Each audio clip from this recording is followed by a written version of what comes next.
Am I overreacting? I kicked my sister-in-law out of my house, and she's not welcome back. You all might leave this post thinking I'm an a-hole, and that's okay. To start at the beginning, my younger brother, sister-in-law, and her 3-year-old have been staying with me for a couple of weeks. Their house is under major repairs after a water leak. Think no windows, gutted walls, water turned off so no bathrooms or kitchen. It's bad, and I truly do feel awful for them and their little one. When my brother asked if they could stay with me, probably for about a month, I reluctantly agreed. I love my brother, but I live a peaceful life of books, music, walks and playtime with my dogs, personal space, and a lot of quiet, reflective time to myself to do whatever suits me. And I am not at all a kid person. I honestly can't stand kids, but it was only for a month, and it's my brother. Then it all went south very quickly. I have dogs. Now, I'm not a perfect dog owner for sure, but they don't bark. They don't jump. They've been trained to greet people by sitting and waiting for a pat on the head. Most of the time, they lay out on a sun deck and just snooze. Or I take them out to the yard and we play ball. I clean up after their potty breaks, in the yard or out walking or hiking.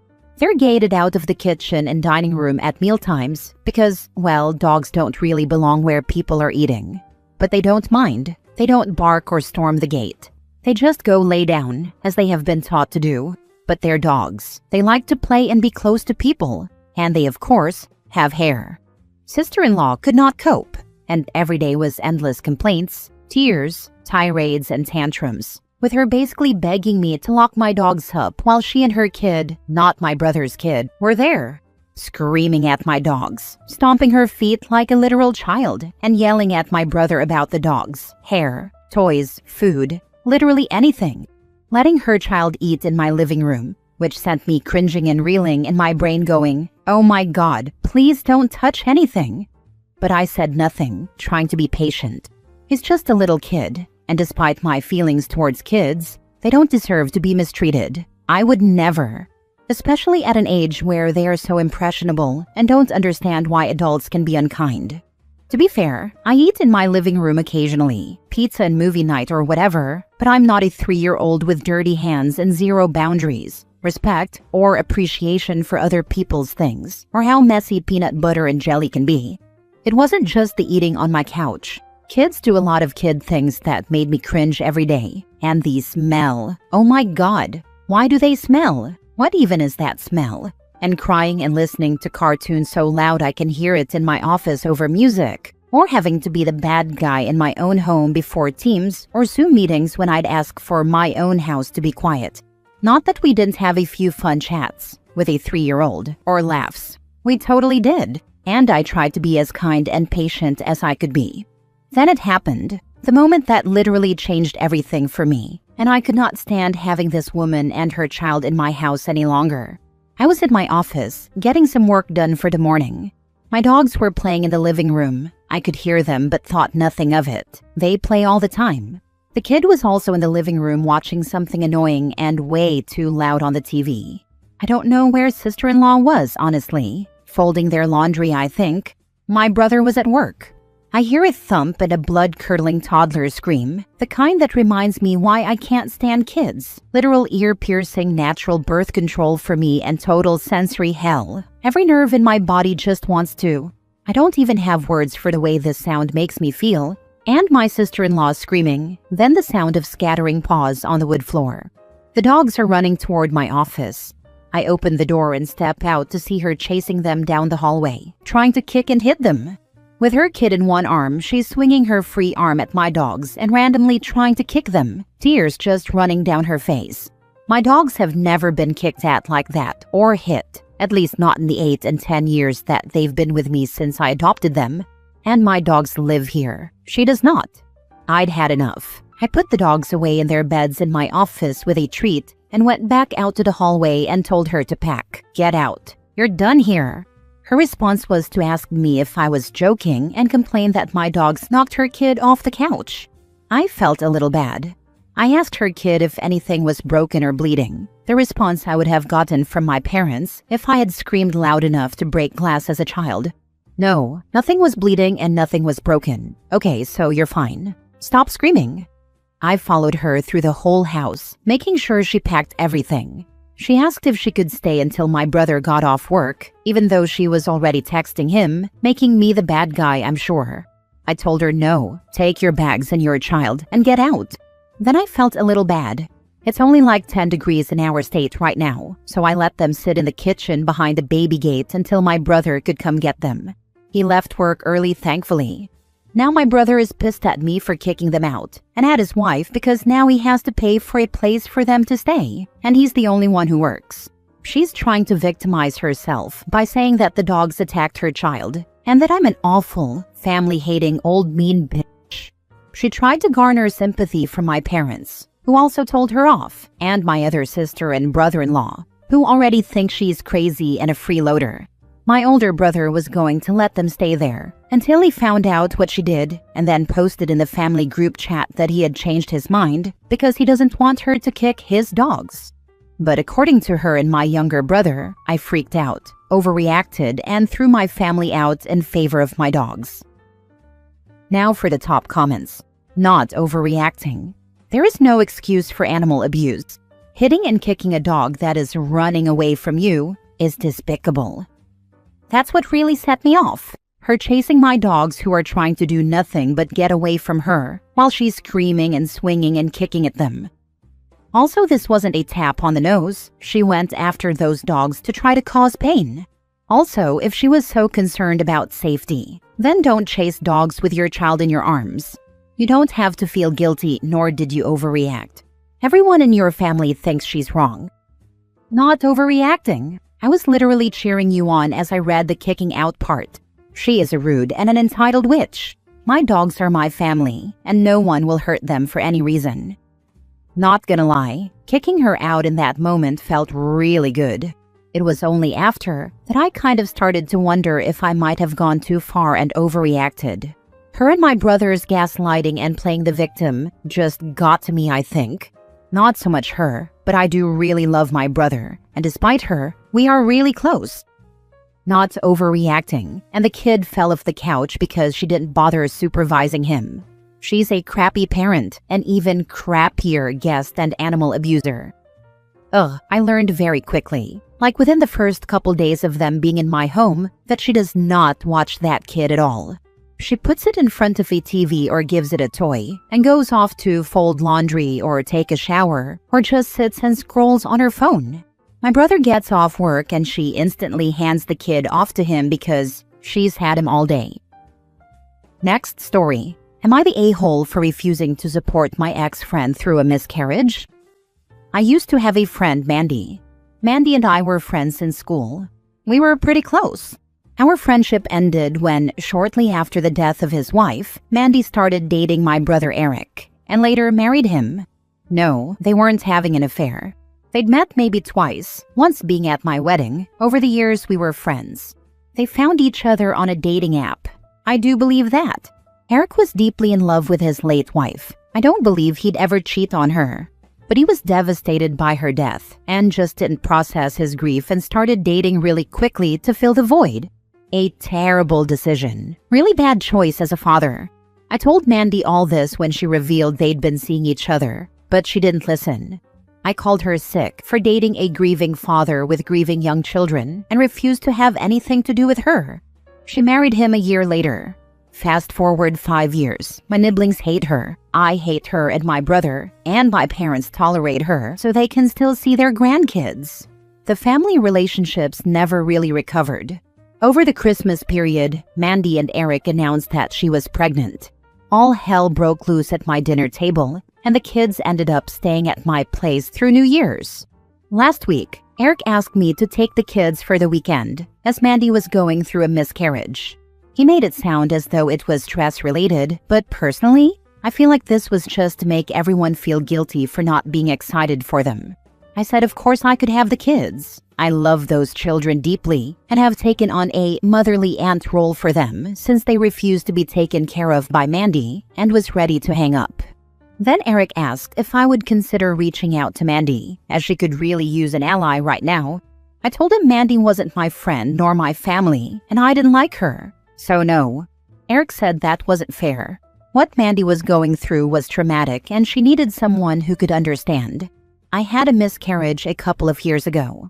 I told him there was nothing about Mandy I could understand. She was an emotional vampire who trampled over grieving children, so she could secure herself a husband just as greedy and selfish as she was. And I wasn't going to pretend the stress she was dealing with wasn't the cost of what she did.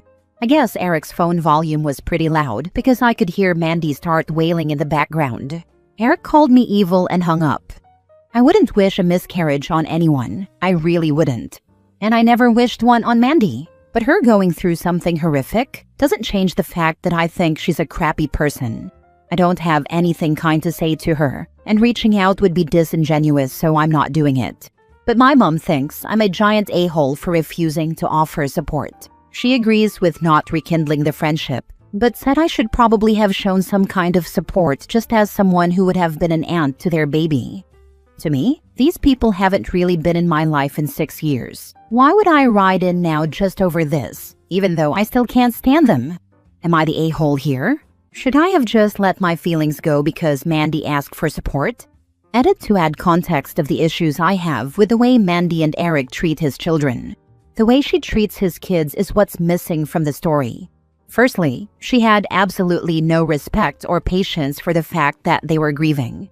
She moved in within 6 months of their mother's death, removed all her personal effects from the house, and took over parenting these kids she barely knew. She had zero compassion for their acting out. The youngest child was 6 when their mom passed, and Mandy would get upset when she had tantrums saying she wanted her mom. She's consistently pushed herself into the kids' lives when they don't want her there, volunteering at their school events, calling them her kids when they've asked her not to, calling herself their mom. She told Eric they don't need therapy because they're too young to benefit from it, because they barely remember their mother anyway. She refused to buy my niece new clothes for nearly 6 months because my niece didn't want to go shopping for the clothes with her. And through all of this, my spineless, selfish brother just let her run the show because he never wanted to learn how to be a single parent. He's not innocent, but she isn't either. Those kids are miserable, and neither of them care. Edit 2. Because people seem to think I'm ignorant to Eric being the main problem here, I'm not, and I never have been. I have given him more grief for what he did than I ever gave Mandy. He's the parent. It was his job to look after his kids, and he didn't. I can honestly say I haven't liked who he's become since his wife's death, and I think he's a bad parent. I don't have a relationship with him beyond coordinating seeing the kids, because of how disturbed I am by his behavior. I absolutely know that most of the blame lies with him. I just don't see Mandy as a victim either, and she's the person who wants to benefit from my support here because of our past friendship. That's why this story is mainly about her. But yes, I am aware Eric is mainly to blame for messing up with his children. Your brother had a new woman in his home 6 months after their mother passed away? What the actual hell? That was my reaction. And she got rid of her stuff too? I remember reading a story about a widower who started dating years later, and the girlfriend planned a surprise family picnic on the deceased wife's birthday to her grave, where they got to eat the mom's favorite food and share the family's favorite memories about her. That girlfriend made the deceased an active part of the family's life. This whole throwing out the deceased stuff is infuriating. My mom thinks I'm a giant a-hole for refusing to offer support. Nobody's stopping her from calling Mandy herself. I always hate when people get mad at you for refusing to do something that they should really be doing themselves. And why on earth would OP be any sort of anything to the child of someone she loathes? Last story. Am I the a-hole for going no contact with my dad after he refused to come to my wedding? I, 27 female, am getting married this coming May. Everyone in my family has RSVP'd to the wedding except my dad. For some background, my parents divorced about 13 years ago after 22 years of marriage. My dad later married the woman he had an affair with, an actual freaking Karen. Over the years, my sister and I were basically forced to tolerate Karen just to maintain a relationship with our dad. She constantly made passive-aggressive comments toward us and our mom, and my dad never corrected her. Instead, he always defended her and punished us if we pushed back. cutting off our phones, refusing to help with school expenses, etc. So we learned to just endure her to keep the peace. It's also important to note that, unbeknownst to Karen, my parents remained friends after the divorce. Fast forward to February 2025. My fiancé and I hosted a housewarming party after moving into our new place. We invited close friends and family, including my mom and her fiancé, and my dad and his parasite. As soon as my dad and Karen arrived, I felt a wave of anxiety because, 1, they were already drunk, and 2, this was only the second time my mom and Karen had ever been in the same space. Things were okay at first, until they weren't. I had spent hours cooking. We gave guests thank you gifts for traveling, and overall, we really tried to make everyone feel welcome. Karen complained about everything. She even went around telling our friends how uncomfortable she was because no one liked her. The situation finally blew up when I was sharing a group hug with my parents. Karen, loud and drunk, came over and put her hands on my mother. I tried to de-escalate, but the night ended with guests physically holding back me, my mom, and my sister while Karen was pushed out the door. After that incident, I told my dad that I was no longer willing to be cordial with Karen because of what happened, but that I hoped he'd understand and not let it affect our relationship. Spoiler, it did. I spoke to my dad only 4 times in all of 2025 after that. I even flew home and invited him out twice, once to dinner and once to his sister's house, and he flaked both times. Sending him my wedding invitation was the final olive branch I was willing to extend. Karen was not invited. When he didn't respond, my fiancé called him. My dad said that if his wife wasn't invited, he wasn't coming either. He said he was tired of dealing with this petty dumb crap and wouldn't be attending the wedding. After hearing that, I sent my dad one final message and decided to go no contact. I told him he didn't need to worry about our relationship anymore because I was done. I also told him I hoped this marriage didn't fail like his last one, because if it did, he'd be alone, since he's allowed Karen to sever his relationships with his best friend, his sister, and his daughters. I ended with a PS, letting him know that she's already complaining to his family and plotting her exit. So, am I the a-hole? My dad did exactly this when I invited him to my wedding. It hurt that he wouldn't give me a day of his time. I was his family for decades, before his parasite entered the picture. Remembering every time he told me how much I meant to him just resalts the wound. I'm proud of you for setting a boundary and looking out for your psychological well-being. We can both be better than our fathers. Congratulations on getting married, and I hope all of your best years are still ahead of you. Not the a-hole, obviously. Thank you so much. He does the same thing.